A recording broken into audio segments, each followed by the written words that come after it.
बच्चों, BCom entrance की class में मैं आपका अपने यूट्यूब चैनल विनीत उपाध्याय पर स्वागत करता हूं। कल मैंने आपको अकाउंट के 10 क्वेश्चन दिए थे, शायद उसका आप जवाब भी लिख लिए थे और आंसर भी आप जान गए थे। आज मैं फिर आपके सामने 10 क्वेश्चन लेकर आ रहा हूं और अकाउंट के 10 क्वेश्चन में जो पहला क्वेश्चन हम लोग करेंगे, क्वेश्चन नंबर 1 क्वेश्चन है कि what is the first stage of the accounting. सवाल है, एग्जाम में आया हुआ है, what is the first stage of accounting. Accounting का फर्स्ट स्टेज आपका क्या माना जाता है, इसको आपको ध्यान रखना है। ये आपका तो आपके आंसर में है, answer number A journal, B ledger, C final accounts, ये क्वेश्चन सब हैं, और डी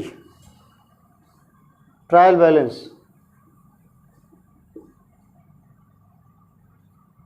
सवाल, क्वेश्चन नोट कर लीजिए। What is the first stage of accounting.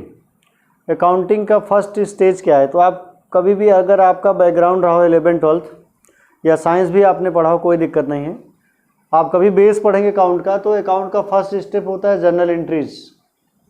First step क्या होता है, जर्नल एंट्रीज। जर्नल एंट्रीज कल मैंने आपको बताया 3 गोल्डन रूल पर होता है, रियल, नॉमिनल और पर्सनल। इसका जवाब होना चाहिए journal. Answer A for Allah miyan, ये आपका आंसर होगा जर्नल। नोट कर लीजिए क्वेश्चन, ये पहले क्वेश्चन का जवाब है।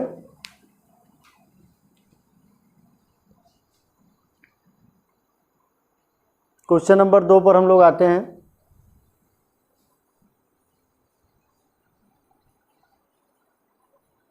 क्वेश्चन नंबर 2, ये क्वेश्चन आप नोट कर लेंगे। अब क्वेश्चन नंबर 2 पर हम लोग चलेंगे।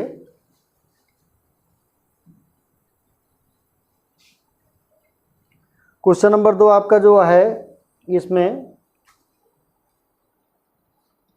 Which of the following convention, नहीं, प्रोविजन फॉर बैड डेब्ट is created in actual and bad debts on the basis of. Question है आपका क्वेश्चन नंबर 2 कि प्रोविजन फॉर बैड डेब्ट, ये प्रोविजन फॉर बैड डेब्ट क्या होता है, जो बिजनेस में लॉस हो जाता है, इसके लिए, इसकी रिकवरी के लिए जो हम पैसा रखते हैं उसको बोलते हैं प्रोविजन फॉर बैड डेब्ट is created on the basis of, on the basis of which convention. Which मतलब किस कन्वेंशन पर ये क्रिएट किया जाता है। प्रोविजन फॉर बैड डेब्ट, हम जो 4 ऑप्शन आपको देने जा रहे हैं, इन चारों ऑप्शन में कौन से ऑप्शन पर ये क्रिएट किया जाता है। तो आपका ऑप्शन दिया है क्वेश्चन में, इस क्वेश्चन में आपको आंसर दे रखा है business entity,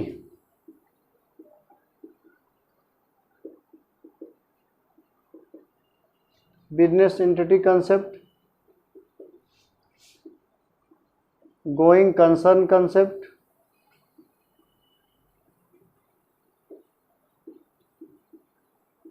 conservatism,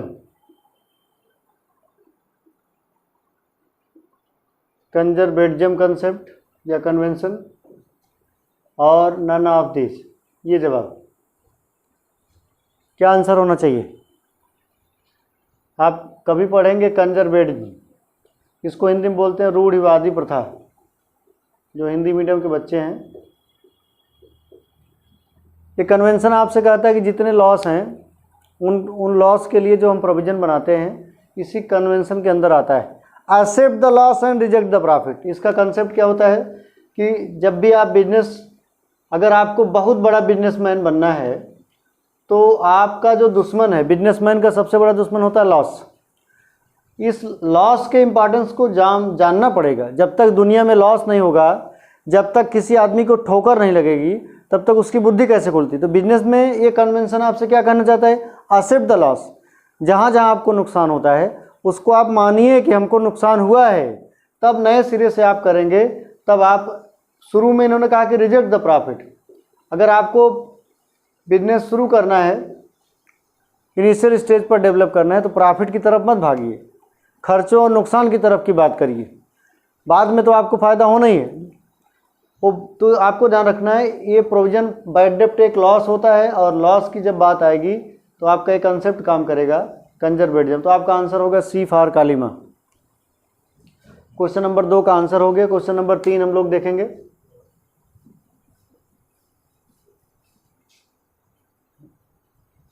question number 3,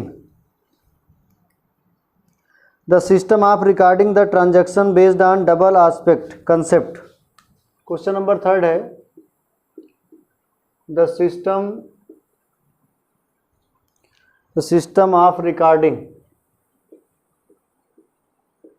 ये सब क्वेश्चन आए हुए हैं, मैं सॉल्व करा रहा हूँ। रिकॉर्डिंग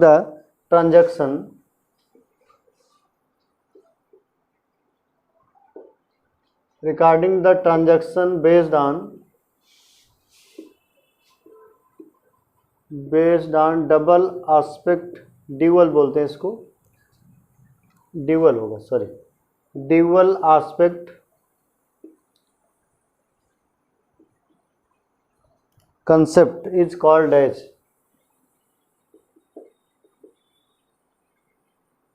क्वेश्चन पहले आप समझिए, जब हम ड्यूअल एस्पेक्ट, जहां ड्यूअल का मतलब होता है दो, डाउल बोलते हैं आप, डेबिट और क्रेडिट के आधार पर जब हम कोई किसी ट्रांजैक्शन की रिकॉर्डिंग करते हैं तो उस रिकॉर्डिंग को क्या कहा जाता है, ए बी सी डी। ए में आपका क्वेश्चन पूछा गया है double recording system,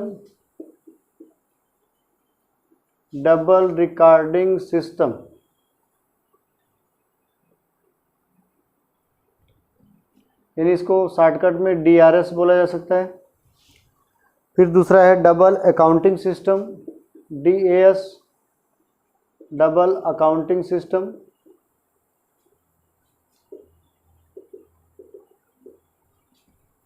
double entry system,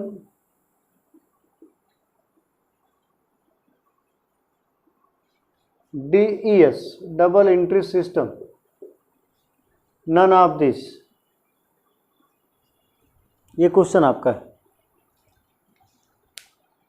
तो आप तो पढ़े हैं, डबल एंट्री सिस्टम की बात है। फाइनेंशियल अकाउंट में डबल एंट्री सिस्टम ही सब, यहीं से सब शुरू होता है। इसका आंसर होना चाहिए double entry system. Dual aspect जो कंसेप्ट होता है वो पूरी तरीके से बेस्ड है डबल एंट्री सिस्टम पे, जहाँ हर ट्रांजैक्शन को दो भागों में बांट दिया जाता है, एक डेबिट होता है, दूसरा क्रेडिट होता है। कंसेप्ट ऑफ डेबिट और क्रेडिट का जो कंसेप्ट पैदा होता है वो डबल एंट्री सिस्टम से होता है। कुछ बच्चे इसमें जल्दी में मार देंगे आंसर डबल अकाउंट सिस्टम, वो गलत है। Double account system government accounting system का पार्ट है। Double entry system financial account और नॉन गवर्नमेंट अकाउंटिंग सिस्टम का पार्ट है, ध्यान रखें। तो ये आपका क्वेश्चन नंबर 3 होना चाहिए इसका जवाब। और फिर हम लोग आते हैं क्वेश्चन नंबर 4 पर। नेक्स्ट क्वेश्चन नंबर 4, ये क्वेश्चन आपका है कि if the cost of car is ₹2 lakh, if the cost of a car is ₹2 lakh and its market value is ₹1 lakh and its market value is ₹1 lakh. अगर इसकी market value 1 lakh रुपए, what should be the value of car on at a realization cost. Full stop के बाद what should B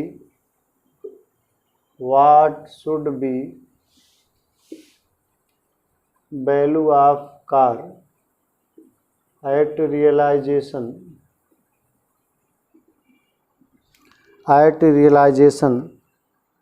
cast. Realization cost पर इसकी value क्या मानेंगे, ये सवाल आपसे पूछा गया। तो आपका answer A B C D 4 option दिए हुए हैं। 4 ऑप्शन में ये आपका पहला ऑप्शन 1 लाख रुपए दिया है क्वेश्चन में, दूसरा 2 लाख रुपए है, ₹1 लाख, ₹2 लाख, रुपीज़ 3 लाख, रुपीज़ 4 लाख। बताइए क्या आंसर होना चाहिए। रियलाइजेशन कंसेप्ट आपसे क्या कहता है?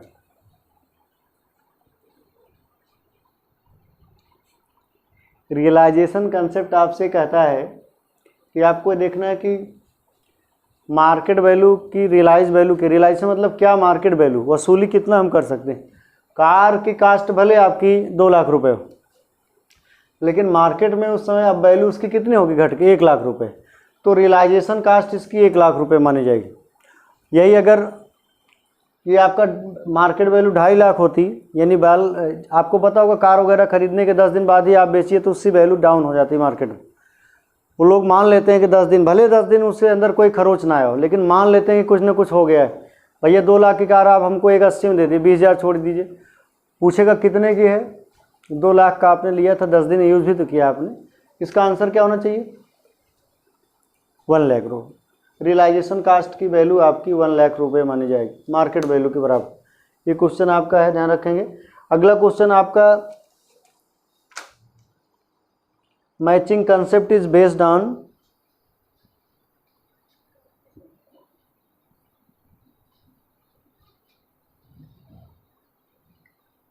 Question number 5। Matching concept is based on, matching concept जो है वो बेस्ड होता है, इज बेस्ड ऑन, इसमें क्वेश्चन आपका दिया है एक्यूरल कंसेप्ट, एक्यूरल कंसेप्ट। दूसरा आंसर है consistency, going concern, going concern concept. और तीसरा आपका है क्वेश्चन में मनी मेजरमेंट,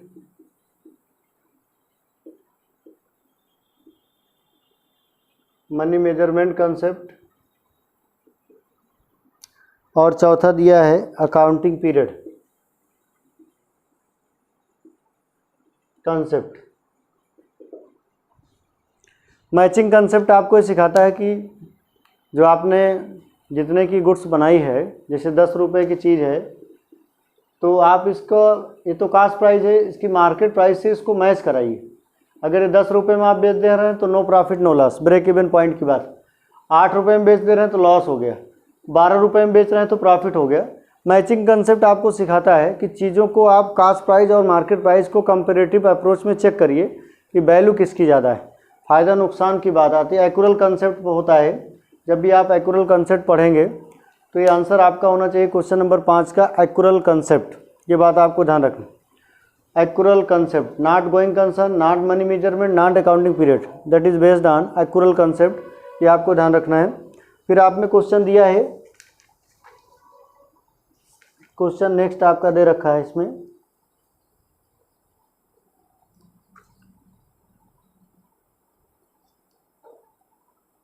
दिसंबर 31, 2006 को एक एसेट आपने लिया 3 लाख रुपए की और इसकी कैपिटल 1 लाख रुपए है, तो इसकी लाइबिलिटीज़ क्या होगी, इसको आपको ध्यान है। कुछ जगहों पर ध्यान रखेंगे, मैचिंग का ये वाला आंसर कुछ जगहों पर लिखा जाता है अकाउंटिंग पीरियड कंसेप्ट, ये आंसर लेकिन गलत है, क्योंकि अकाउंटिंग पीरियड कंसेप्ट आपको ये बताता है 12 महीने का पीरियड, जो फाइनेंशियल ईयर वाली बात आती है, 1 अप्रैल को शुरू होकर के 31 मार्च को कंप्लीट होता है। इसका इस आंसर से कोई लेना देना नहीं, इसका आंसर एक्यूरल कंसेप्ट होगा, ध्यान रखिएगा। हाँ, क्वेश्चन नंबर 6 पर हम लोग पहुंच रहे हैं। क्वेश्चन दिया है, दिसंबर 31, 2006 को एसेट आपने खरीदा 3 लाख रुपए की। ये क्वेश्चन है आपका, ऑन दिसंबर 31, 2006 आपने प्रॉपर्टी खरीदा, assets purchase, assets of the business, assets of the business are rupees 3 lakh. इस बिजनेस के एसेट्स 3 लाख की है, and it's capital is rupees, capital is rupees 1 lakh, its liabilities on that date। कुल मिला के देहाती भाषा समझे तो दिसंबर 31, 2006 को एक एसेस है बिजनेस में लगाई गई जिसकी वैल्यू 3 लाख है और कैपिटल हमने जो कैश लगाया 1 लाख रुपए की। तो लाइबिलिटीज़ पूछ रहा है इस डेट पर क्या होगी, विल बी, इस डेट पर लाइबिलिटीज़ क्या होगी। ऑप्शन नंबर ए 4 लाख रुपए, ऑप्शन नंबर बी 2 लाख रुपए, ऑप्शन नंबर सी 1 लाख रुपए, 1 लाख ये आप कॉमन है, रुपए कॉमन है आप में, और ऑप्शन नंबर डी लिखा है नन ऑफ दिस, कोई नहीं। तो जब भी आप अकाउंटिंग पीरियड कंसेप्ट पढ़ेंगे, ये तो आप पढ़े सॉरी, जब भी आप वो अकाउंटिंग इक्वेशन पढ़ते हैं, अकाउंटिंग इक्वेशन मैंने आपको बताया, आप नहीं जानते तो जान लीजिए, 11-12 में आपने पढ़ा होगा। फार्मूला होता है assets is equal to liabilities plus capital. Accounting equation ये कहता है कि हमारी प्रॉपर्टी चाहे घर से लगाई जाए, चाहे लोन लेके लगाई जाए, कोई प्रॉपर्टी चाहे घर से लगाई जाए, सब हमारी एसेट्स जनरेट करती है। अब इस क्वेश्चन में आप देख रहे हैं कि एसेट्स आपका 3 लाख रुपए का दिया है ना, और कैपिटल आपने इन्वेस्ट किया 1 लाख, तो लाइबिलिटीज़ 2 लाख की होगी आंसर, और आपको लाइबिलिटीज़ का फार्मूला रखना है तो अकाउंटिंग इक्वेशन बन जाएगा, एसेट्स माइनस कैपिटल कर दीजिए, यानी आंसर क्या होगा 3 लाख माइनस 1 लाख, तो इसका आंसर हो जाएगा 2 लाख। यानी आपने अगर घर से, अगर आपके पास टोटल एसेट्स 3 लाख की है और घर से आपने 1 लाख लगाया है तो 2 लाख आपने बाहर से लगाया है, ये आपका आंसर हो जाएगा। फिलहाल ये 6 क्वेश्चन तक ही आज मैं आपको पढ़ाऊँगा, बाकी का वीडियो मैं कल अपलोड करूँगा।